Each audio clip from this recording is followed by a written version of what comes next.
Welcome to Vocal Tips in 10 with me, voice professional and your host, Amber Mogg Cathy.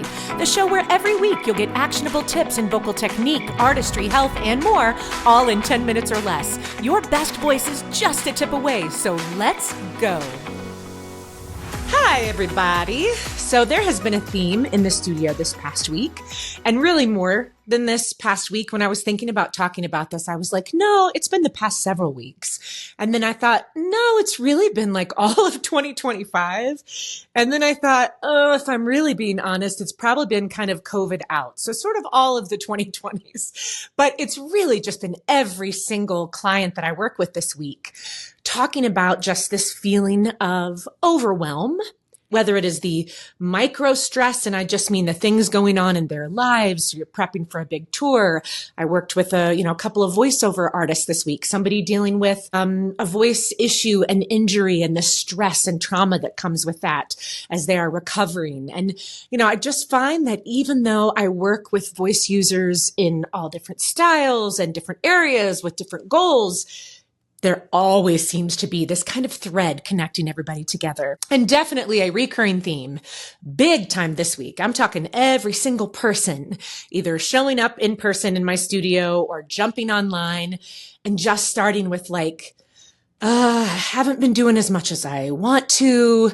Everything feels heavy. I feel overwhelmed. It's just been a recurring theme. And so I wanted to talk about it here because I'm just going to go out on a limb and guess that it's not just all the people that I work with, because I feel it too.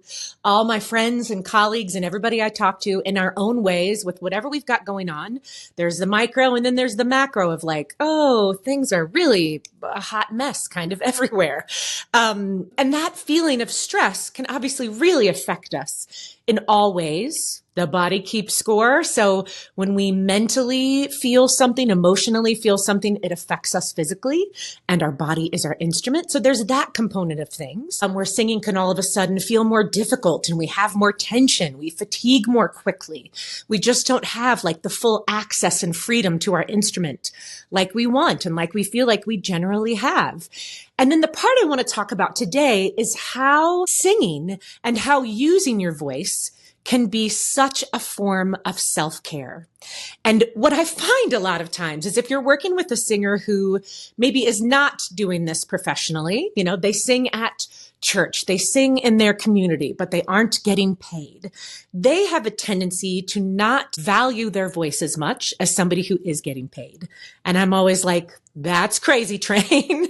Your voice matters and the value it gives to you matters just as much. If you love it, if it gives you joy, if it brings meaning to your life, I think you deserve just the best care and training and experience you can have with your voice. And then I find on the flip side, so many of the professionals that I work with having this feeling that they can't really focus on their voice and their instrument as self-care because it's their job. So they need to just really be serious. And it's always a focus on the next project, the next audition, the next tour, the next performance, whatever it is. And they feel overwhelmed. Sometimes they start to feel like, it's not as enjoyable as it used to be or as they want it to be, or they feel this disconnect. And I feel like now more than ever, the self-care aspect that singing and using our voices gives us is so powerful and it is so needed. And what I find with all of these clients, we have a session and it starts with I'm here today, but I'm not feeling great. I feel overwhelmed. We always start with just, how are you feeling? What's going on? It starts with that. And always, once we're at the end of a session and, they've been singing, we've been using our voices, we've been getting that therapeutic peace. When you sing, it triggers your vagus nerve. You get more oxygen in the body. You get all those great endorphins that you get from exercising because singing is athletic. And then you're expressing yourself. You're expressing some of those emotions that maybe you've been bottling up because they just feel kind of too overwhelming to let out. So never. Literally never. I don't ever like to speak in absolutes, and I just spoke in absolutes twice there. I never speak in absolutes, but truly, I can't think in decades of doing this work, ever finishing a session with somebody where they don't feel so much better. And I'm not talking about here so much better in what they're able to do vocally, which certainly that's the case as well. And that's my job. That's what I hope is the case. But I feel like just as important, they just feel better overall. The mental weight feels lighter. The stress feels more manageable.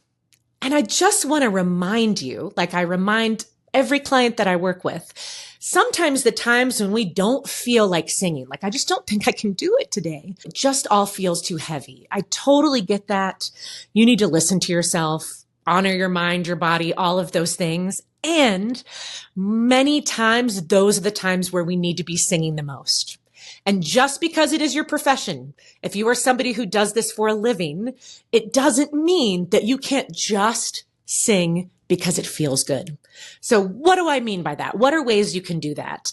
Singing your comfort songs, singing your go-to songs. I don't know if you have heard about or read any of the studies that show watching a comfort show or a comfort movie. I'm sure you guys have those. My husband and I were talking anytime any Harry Potter is on, we watch it and it just feels like comforting and calming. If it's cruddy weather outside, if it's a bad snowstorm and everybody's stuck at the house, we immediately are like, you know what's going to make everybody feel good? Harry Potter. It's one of our comfort shows. And the studies have shown that watching a comfort show or a comfort movie genuinely helps you regulate your nervous system.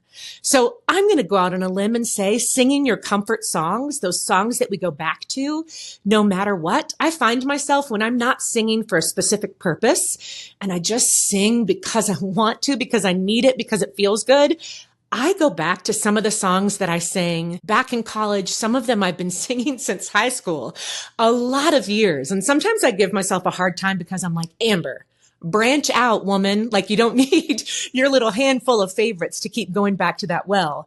But when it comes to self-care and just singing because it feels good, there's something magical about going back to those songs. There's a reason why we lean on those particular songs or a particular show or a particular book.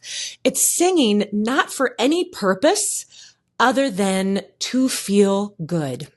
And if it feels like I can't even think of a song, I can't do it. If you really feel like I can't do anything, I am just locked down and frozen, start with humming. Humming triggers the vagus nerve. It's one of the reasons why in yoga, in meditation, humming is used. It helps you connect the mind and the body. You feel that nice, yummy resonance really centering you into your body. It triggers your vagus nerve. It triggers your parasympathetic nervous system. It genuinely lowers your blood pressure. It makes you feel better. So if that's all you can do sometimes, just some nice buzzy humming, whether it is a chant or whether you are humming a tune, I can almost guarantee you. I'm not going to guarantee you because like I said, everybody's different. Every situation is different, but almost always that humming is going to make you feel just a little bit freer, where before you know it, you're singing a little bit. You're starting to sing some words. You're starting to do a mix of humming and singing. And before you know it, you could be in a full-blown hairbrush in the hand, you know what I mean? Rocking out performance in your house. And it doesn't matter if you rock out and perform for a living or if you don't. Sometimes we just need those times of play and release. And I feel like in times of stress, and I know this for myself, sometimes what I want to do is just shut down, just like fetal position on the couch and watch my comfort show. And I would encourage you as much as you can, try and stretch yourself a little further than that. So I don't know about you, but one of the things for me when I feel shut down, if I force myself to go take a walk outside, even if it's 15 minutes, I always feel better, like a million times better, because I think I get out in nature, I move my body, and then I just get like a better perspective. And I feel like singing is the same thing. It's that athletic activity with the mental and emotional release. And I just think it's a good time for us to all have a reminder that our voice is needed, our voice is valuable, and it's valuable for more than just making money. So whether you make money with it or you don't, using it to just care for yourself, just to express, just to make yourself feel good and feel better, it's just as valuable. All right, friends, I hope that you are taking care of yourself. I hope that you will sing because it makes you feel good. And I hope to see you in the next episode.